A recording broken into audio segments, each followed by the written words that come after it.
Hello and welcome to another review video. In another twist of fate, the NA server is getting the slime collab. The unexpected Gundam reskin left me without a lot of stones, so personally I'm not hoping to make it out of this collab with any of the good leaders. And if you're in the same camp, then I suggest you go into this machine with low expectations. Rimuru and Milim are two of the best leaders in JP right now, so just by knowing that, you might be itching to chase them. But this endeavor is pretty pricey, since their teams require multiple high-end rarity units from this 10-zone machine. Apart from a handful of units, dupes from this machine are pretty annoying to get, even if you can exchange all of that garbage for two different units this time around. Let me start off by looking at the black metal exchange and the farmable drop. I honestly don't think Diablo is worth the black metals. They are pretty weak and don't have much utility outside of 2 team HPs and up to 6 skill boosts, and they don't even have an equip. Honestly, this feels like a scam, and I would only get this if you're a completionist or swimming in black metals. The descended boss drop Clayman is needed to unlock the 7-star Sync Awakening, so if you rolled or exchanged for any of these, you better get grinding to max seal Clayman, as that's the unlock requirement. As a unit, they are also pretty weak and tedious to transform, so there isn't much to say about him either. Unfortunately, a good amount of the REM units in this collab are equally as lacking. Diablo provides a decent amount of utility, but the active skill is very underwhelming, especially for blue teams, as Pierce's active skills are not really used in meta blue teams, and due to his special roulette colors, he is pretty much constrained to blue teams, so I do highly doubt that any team will actually use him. His equip does have a lot of utility, but it's also pretty underwhelming due to the bad active skill. Carillon is another low cooldown piercer with the half shield destruction active skill, which is kind of interesting but honestly isn't gonna see much use as the unit itself doesn't do that much damage. Pierce active skills are unnecessary in meta light teams like Yuha and Angie in the future, and the existence of full shield break active skills immediately make this half shield break active skill less appealing. At the very least, his equip is pretty decent for light BDB teams, especially for units that don't have a light sub attribute. Yamsa doesn't offer much utility or damage wise. He does seem like he would work okay in a Rimuru team, but the active skill doesn't actually do anything for the team as you have enough orb changers in the typical team. His equip is okay, but probably won't see much use either due to the lack of effective skill boost.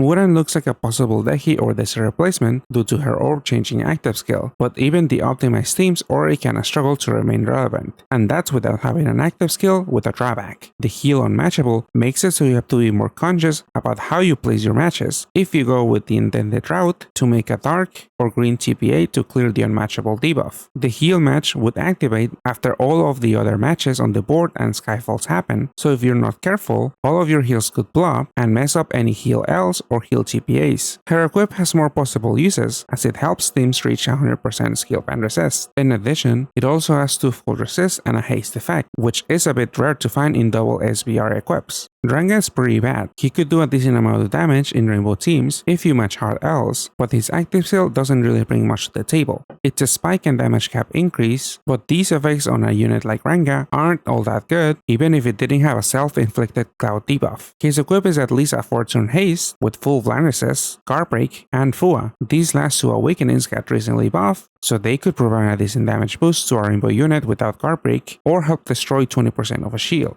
I'm not a big fan of Alderman's active skill as it gives you a poison scaffold. Light and dark TPA teams already have bad effective HP, so adding poison into the mix is not appealing at all. If you're playing these type of teams, you're probably already running Kaishu and Satsuki and Kana to begin with, so there's not really a need to include someone like Alderman that only generates a few useful orbs. Albus is a 7x6 base and board expander, but his active skill and awakenings don't do much to stand him apart, and if you need a double L and board expander effect on a red unit, I would go with someone like Rovaril, who's more focused on utility and also has an important active skill effect. So A is a board fixer with some utility. These type of units are a bit common and usually don't stand apart if they don't have an important active skill effect. And this board change is not really it. His orb changing active skill could have some uses, but probably won't, since blue has enough board changers, and when it comes to blue board fixers, it's hard not to immediately try to fit in Daijin Joe or blue balding somewhere in your team. His equip is really nice for blue units though, due to its bulk and damage awakening. Rimuru teams usually run a lot of blue sub-attribute equips, so this one pretty much has immediate uses there. That is if you manage to pull enough to make a Rimuru team.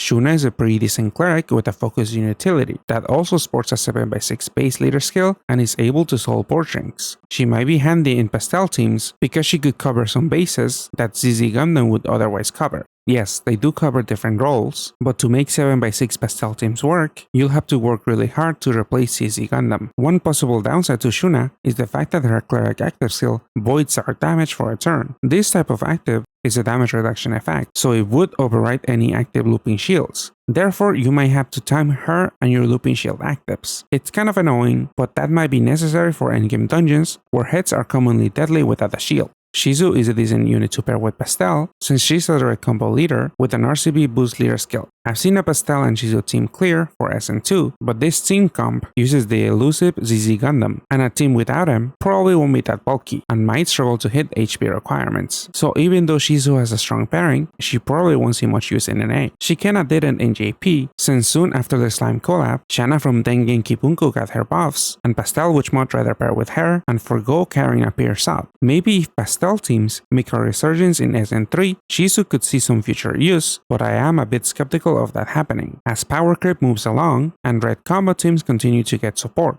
Hakuro is a damage-oriented cleric that can serve as a 7x6 base and whose active skill can void attribute absorption. Obviously, you would mainly use this unit for its cleric active, but the attribute absorption void can give you team building flexibility. His equip is really good for light teams, and since we didn't get our Marble rerun with Captain Marble buffs, this is the first 10C equip with the light sub attribute awakening in NA, and it's a pretty decent one since it has a 4-turn haste active skill. Hinata has a looping active skill if you match 5 attributes every turn, but I'm not a big fan of this active skill. The gravity is quite small to matter, and the damage cap break for 7 turns can be easily disrupted, especially in SN2 and most likely for other future endgame dungeons. At the very least, Hinata is a decent pair to Ramiris if you want to build a light-centric rainbow team. Their lyric skill is pretty decent and gives a much needed recovery boost for rainbow teams, as you often make a lot of moves, and healing can be a big issue if thorns are common throughout the dungeon. Hinata's leader skill gives you a 10 million follow-up damage, which is the magic FUA number for SN2, as floor 9 will hit you with a big combo debuff at Super Resolve, and you need at least 10 million damage to get through that. You might prefer to run Ramiris with Hinata instead of her usual pairing, Mirko, if a lot of your damage dealers rely on 10C awakenings for damage. She has a pretty interesting 2.1 billion damage button equip that's capable of dealing with regular and super resolves. I mainly see this being used for XP farming in all Shura 1, since it pretty much deletes all Minoa bosses, and maybe this equip will come up a lot for some ranking dungeons. You could have 2 Gals in a team to get a looping shield effect going, but then you'd have to have 2 Gals in a team. He barely does any damage and doesn't bring that much utility, but he might not be that bad if you figure out when to use his active skill to tank hits. You could save yourself the headache and just run an actual looping shield, but maybe you want a unit that gives you the flexibility of having a shield or voids damage absorption on a low cooldown. His equip is pretty interesting since he has a super full awakening which got buffed to destroy half a shield and do 10 million follow-up damage, which is a pretty important number to hit for SN2's 9th floor if your leads don't deal enough follow-up damage. This equip might come in pretty handy if you're able to match a box of heals. Ramiris is a rainbow leader that swaps on transformation. This makes it easier to use her on a 7x6 board to maximize combo matches, which you ideally want to do since she is usually paired with Mirko, who scales her damage with each combo. Ramiris' active skill gives you a loop and roulette, which comes pretty handy because after using Mirko's active skill, you might not have all the desired attributes on the board. So Ramiris does add some much needed consistency to Mirko teams at the cost of her leader skill being a bit restricted to light or dark units. This is not a hard requirement to cover, but it does limit your sub pool. For example, a common sub to cover green is New Gundam, who's a pretty good looping shield, and unfortunately, we didn't get this unit in our reskinned Gundam collab. It's not a huge steal since there are other decent rainbow units that can fill in the green requirement like bartending baddie or bartending ideal. Not that these are a replacement for a looping shield, these are just common subs that I see being used in Ramiris' team that cover green. The lack of follow-up damage on Ramiris' leader skill is a bit disappointing though, since Mirko's leader skill alone can hit the magic number of 10 million follow-up damage for SN2's floor 9. At Super Resolve, floor 9 gives you a negative 10C combo debuff that lasts for 10 turns. So if your team depends on 10C awakenings for damage, this is pretty much game over. This team can power through the 10 negative combo debuff in SN2 since the damage dealers do not depend on 10C awakenings for damage. But this could be problematic if a dungeon were to have similar super resolves and more combo shields in the future. We don't know what SN3 has in store, as this dungeon will be released in JP next week. so Ramiris might have trouble there. But for now, Ramiris does an okay job clearing SN2. There are better teams, but at least she's exchangeable, and you might already have the subs needed for her team. So if you enjoyed the Rainbow playstyle and have at least a copy of Mirko, I would be slightly inclined to exchange for one Ramiris. But if those things don't apply to you, then I don't really see the point of exchanging for her, since her equip doesn't really warrant the expensive trade for her in my opinion. It is okay to stock up on OEs, but that's all the equip does. Frey is a great cleric with a focus on utility and can be a 7x6 base. She's great on teams that use Dread or Dark Orbs since she can help recover assists with those colors, but her cleric active skill is a bit on the long side. This is mainly due to the other looping buffs that she gives you. While the recovery and time buffs are nice, this long cooldown will be an issue in dungeons where you often need her cleric effect, so do be wary of that if you constantly buff her active skill for the secondary looping effects. Her leader swap equip is the only other one with the red sub attribute awakening. So if you really need that, it's not a bad equip. That comes with a skill boost and a cross, but these days you usually want more bulk, so I would rather prioritize other lead swap equips with more bulk or utility.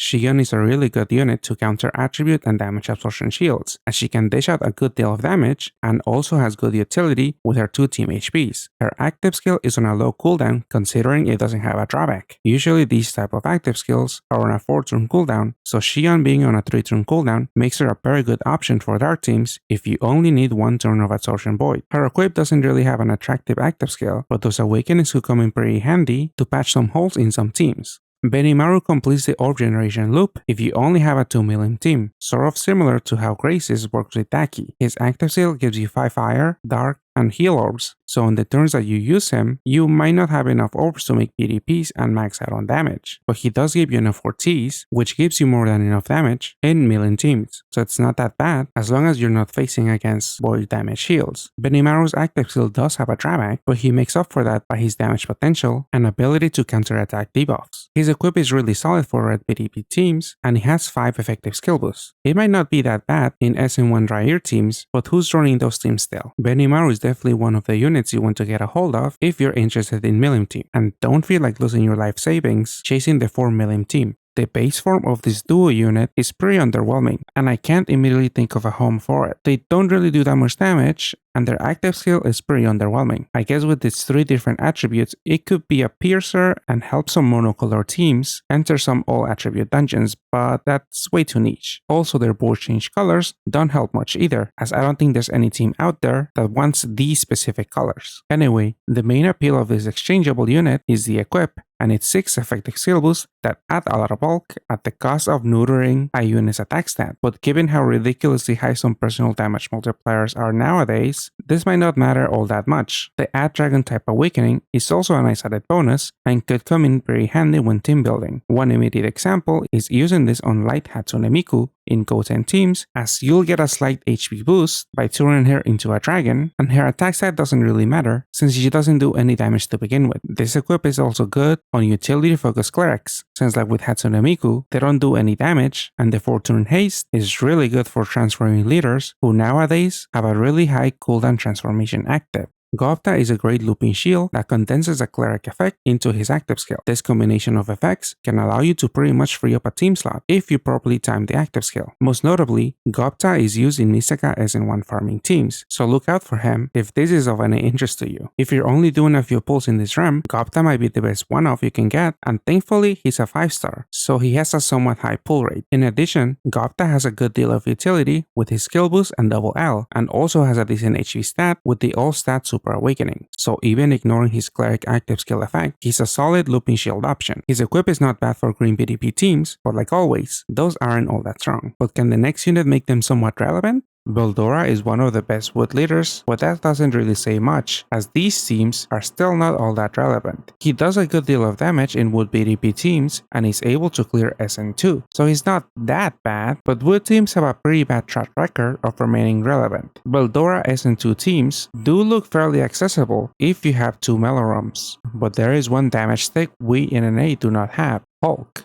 We do have this reskinned unit from our first and only run in NA, but our Hulk didn't get the buffs that make him into a great wood PvP sub. It's still possible to assemble teams without Hulk, but if Veldora doesn't seem to make it in JP with all of these ideal subs, then I don't have high hopes for him in NA. Still, if you do want to play wood PvP teams for some reason, he's pretty much the best we got right now. His active is a good counter to multiple debuffs, even a walk-in binds, on a pretty low cooldown. He also gets to raise his damage cap, but it's a bit on the low side for a monocolor unit. It does make sense it couldn't be too high since the active skill is on such a low cooldown and the unit has 3 attributes. But honestly, wood units need all the support they can get. His leader skill does not quite give 5 effective HP, but is still decently high, and the RCB boost can be helpful to heal if you're unable to match heal TPAs, because you might choose to match a hard box, which is needed in SN2 with his lead since he has no Fuga of his own, and their usual partner, Deku, only inflicts 1 damage. His equip is okay, since it has a Levitate Awakening, but it only has 2 effective skill boosts and no bulk, so overall, it doesn't seem as good as the other Levitate equips.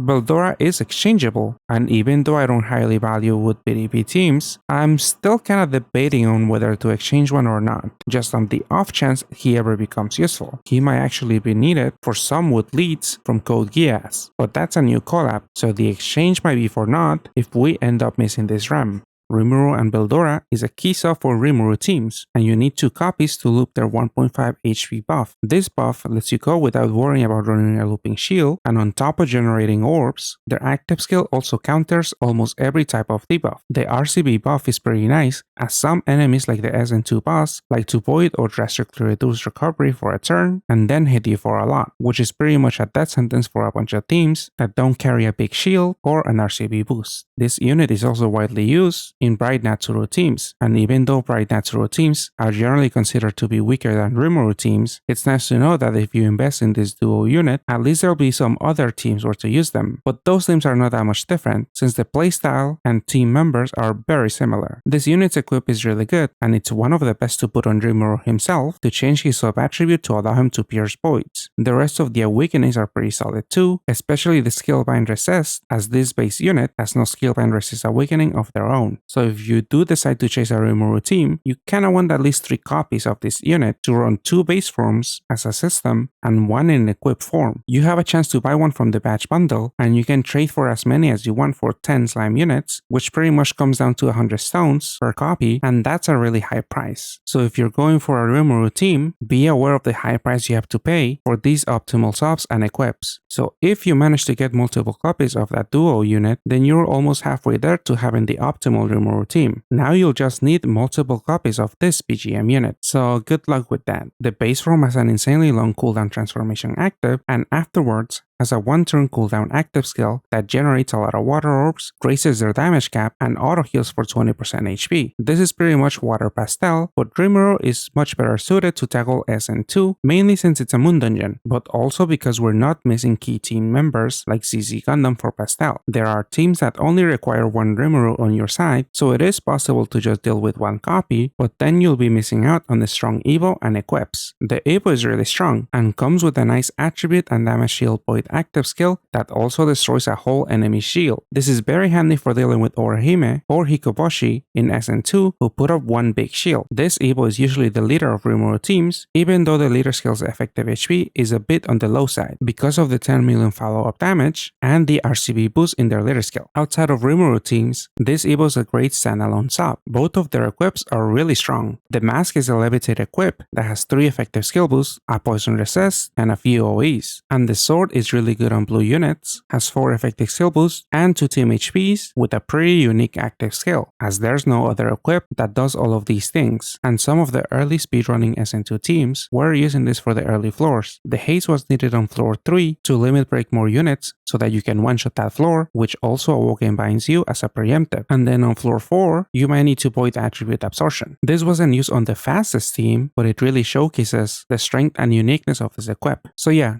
Rimuru is a really good unit, even as a one-off. And speaking of the fastest SN2 clear team, this team uses Rimuru as a sub, even though it's not a water team. The dungeon clear is linked below, and I haven't translated the notes or watched it all that carefully, but it's obvious that Rimuru is active is pretty important to one-shot certain floors, and the 20% auto heal also definitely helps surviving. So even if you have no interest in Rimuru teams, maybe you want to get the fastest SN2 clear NNA, and Rimuru is a pretty essential part of the team, so even Rimuru's bundle alone is looking pretty tempting.